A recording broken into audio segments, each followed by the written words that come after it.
Aitäh.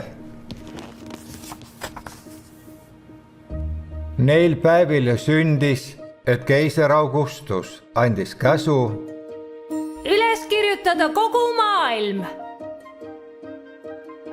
Siis läks ka Joosep Galileast Taaveti linna, ennast laskma kirja panna ühes Maarja, oma kihlatud naisega, kes oli käima peal. ja ta tõi ilmale oma esimese poja ja mähkis ta mähkmetesse ja asetas ta sõime.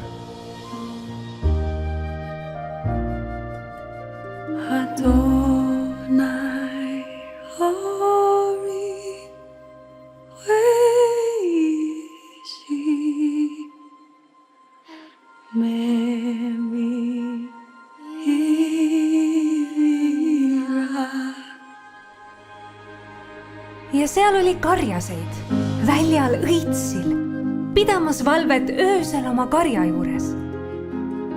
Ja ingel ütles neile: ärge kartke, sest vaata, ma kuulutan teile suurt rõõmu, mis saab osaks kõigele rahvale.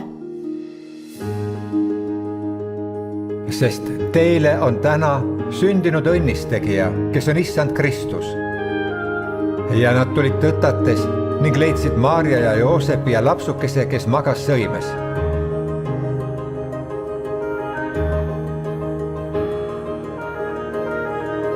Ja vaata, täht tuli ja seisatas ülal seal kohal, kus lapsuke oli.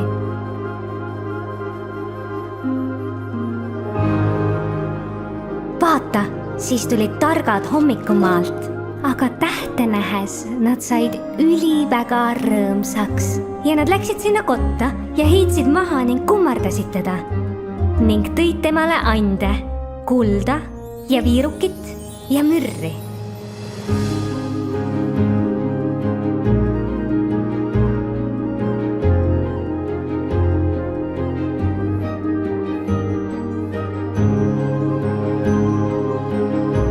Ent Maarja pidas kõik need sõnad meeles ning mõtles nendele oma südames.